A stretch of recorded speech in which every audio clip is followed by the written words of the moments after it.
E aí pessoal, tudo bem? Tô aqui com mais um vídeo, né, falando sobre o nascimento de uma religião e vou dar seguimento aí a tudo que a gente começou a falar na semana passada. Eu já vou ir direto, porque aí já linka direto com o vídeo, o pessoal que for assistindo e já vai para um, depois para outro, pra gente não precisar ficar fazendo muitas pausas e os vídeos não ficarem muito longos, tá bom? Aí a gente dá início aqui.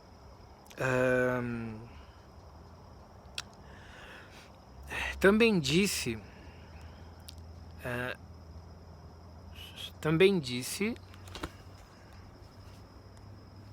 opa, deu uma pausinha aqui.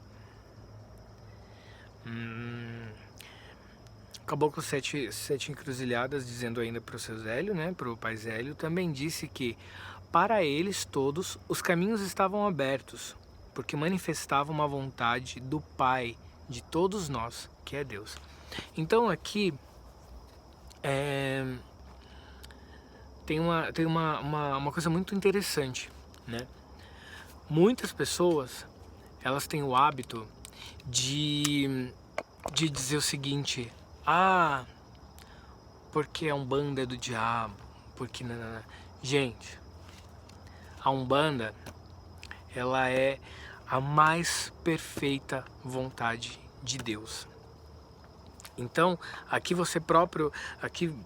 a gente consegue enxergar o próprio caboclo falando, essa religião, ela está sendo criada por conta da vontade de Deus. É um propósito de Deus, tá? E de fato, daquela data em diante, as sessões ou reuniões de Umbanda passaram a acontecer regularmente e nunca mais pararam, multiplicando-se posteriormente com a abertura de muitos outros centros umbandistas, chegando nos dias de hoje.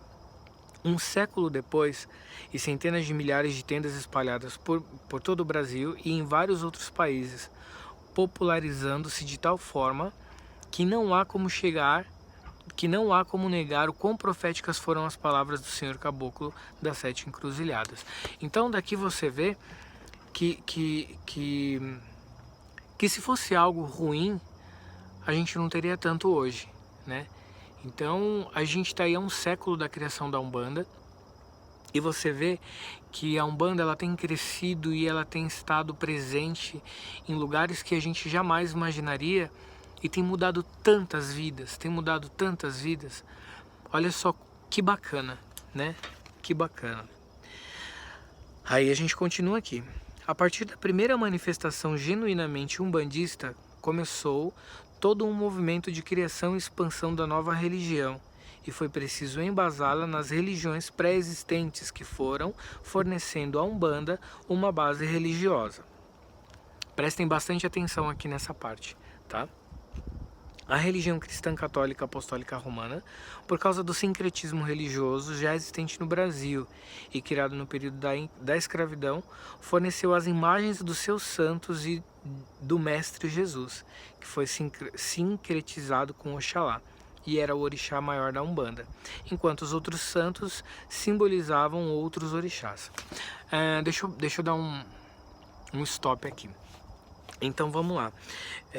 Aqui quando fala que foi preciso de outras religiões para embasá-la, o que acontece? Quando você tem algo novo, você não tem um segmento, você não tem um padrão para seguir. Então, como todas as religiões, independente dos erros que os homens tenham, independente de quem foi que criou, todas as religiões, pessoal, elas foram criadas e constituídas por Deus. Então, como você já tinha uma base doutrinária para você seguir uma religião, a Umbanda, ela foi se fazendo valer dessas doutrinas para trazer doutrinas para que as pessoas passassem a seguir uma religião, para que não ficasse um oba-oba, né? Então, por isso que você vê muita coisa de outras religiões dentro da Umbanda. Porque a Umbanda, ela não tem essa de, é porque é igreja católica, porque é igreja evangélica, não. A Umbanda, ela usa aquilo que é bom das outras religiões e ela traz para doutrinar a própria religião, para doutrinar as pessoas que vêm buscar a ajuda na Umbanda, né? E porque aquela coisa, se eu tenho algo de bom, por que o outro não pode copiar, não é verdade? E aí aqui começa falando sobre a Igreja Católica e das imagens. Nesse período, isso já acontecia muito antes, né? Em outros, até mesmo na própria África. Na África tem relatos, né, de que usavam as imagens, porque antes os escravos eles não podiam, né, as pessoas, os senhorios, eles diziam que os escravos não podiam cultuar outros deuses, porque aquilo era pecado, eles apanhavam, né, porque o que era certo única e exclusivamente era a Igreja Católica. Então o que começou a ser feito? Começou-se a sincretizar os orixás com as imagens da Igreja Católica, para que aqueles escravos eles pudessem ter acesso ao culto e não fossem penalizados por conta daquilo. E outra, como era, né, naquela época, ainda é hoje, mas naquela época era uma religião muito nova, o que acontece? As pessoas desde sempre, elas sempre precisaram acreditar em algo palpável, algo que pudessem ver, que pudessem pegar, que pudessem sentir.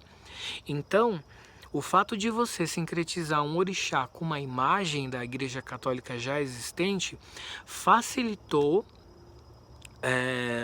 a abertura da mente na cabeça das pessoas. Então elas começaram a enxergar os orixás com aquele olhar de santo, mas com o olhar da Umbanda. Então isso começou a fazer com que as pessoas dessem mais credibilidade para a Umbanda no início, quando tudo começou a criar, né? Quando tudo começou a nascer. Esse sincretismo religioso entre os orixás e os santos católicos já existia num primeiro momento, que é isso que eu acabei de falar para vocês, né? Os altares umbandistas então só tinham imagens de santos e de Jesus, como eles traziam consigo toda uma história cultural e moral. As datas de comemorações e santos passaram a ser as dos orixás. Então por isso que até hoje, hoje é dia de Santo Antônio, então tem-se um orixá também que a gente cultua e que a gente, como por exemplo agora recentemente, né, dia 23 de abril, dia de São Jorge, sincretizado com Ogum. Então são feitas as comemorações.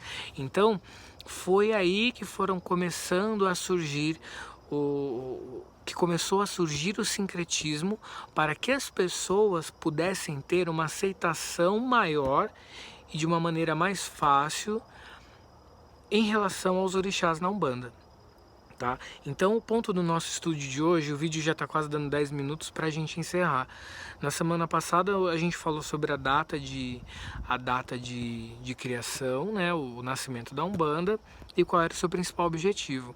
Nessa parte do nosso estudo, do nosso estudo hoje, a gente deu ênfase então para explicar um pouquinho melhor o porquê das imagens da Igreja Católica na Umbanda.